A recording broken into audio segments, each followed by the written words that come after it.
Real simple. We have a doubling of the national debt.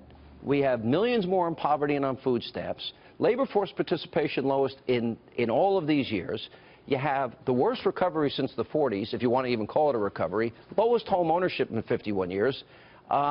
Hillary's going to do the same. Why would... You left out one thing, Sean. You've created more billionaires. So what typically happens in a left-leaning society is that the rich get very, very rich. They cipher off the top. And then the lower and middle class continues to struggle. And so when you have left-leaning policies, you have to judge them by what they actually do as opposed to their intentions. That's what Milton Friedman always said. And so the plan that the plan that candidate Trump is putting out is a brilliant plan because it inspires confidence. It's simple.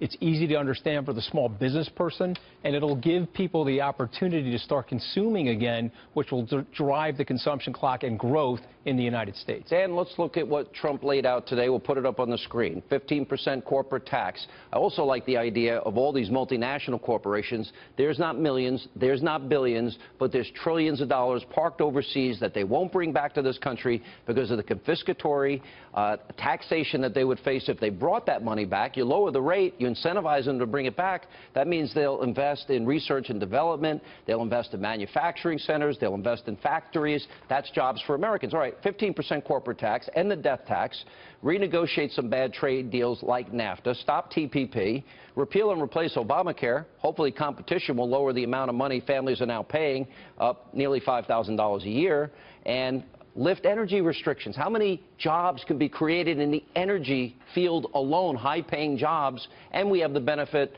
of national security because we're not counting on countries that hate our guts for that lifeblood of our economy.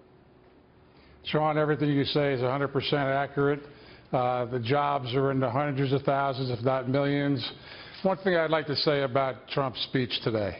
The title of his speech was an America First Economic Plan, Winning the Global Competition.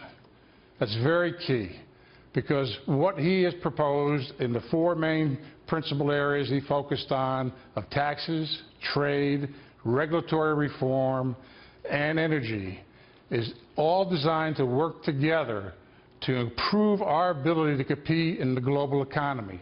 Not to run from it, not to be isolationist, but to actually go out there and compete and win in such a way that it benefits every American, not just the richest people in America and not just the multinational corporations. Most of America has been left behind. Well, let's take a look. 95 million people. Trump talked about it today. Detroit, per capita income under $15,000, about half the national average.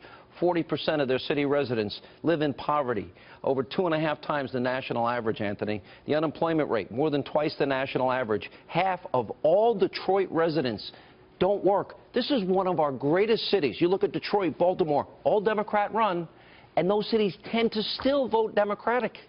Well, now because they're on the poverty maintenance dependency, Sean, and that's why they're voting Democratic, because they know they're going to get that lucre from the government. What you need to do in cities like that is create free enterprise zones, give them a school choice, which Mr. Trump talked about today, and create new infrastructure for them, and you'll see those cities regrow. That could be a very, very vibrant city in 10 years. They're bulldozing entire neighborhoods and consolidating services. You see homes on eBay for $1. But it's not the only city. You've got Newark right across the river. It could be New York, Sean, if we're not careful here. Well, very scary. Thank you both. Dan, Anthony, thank you.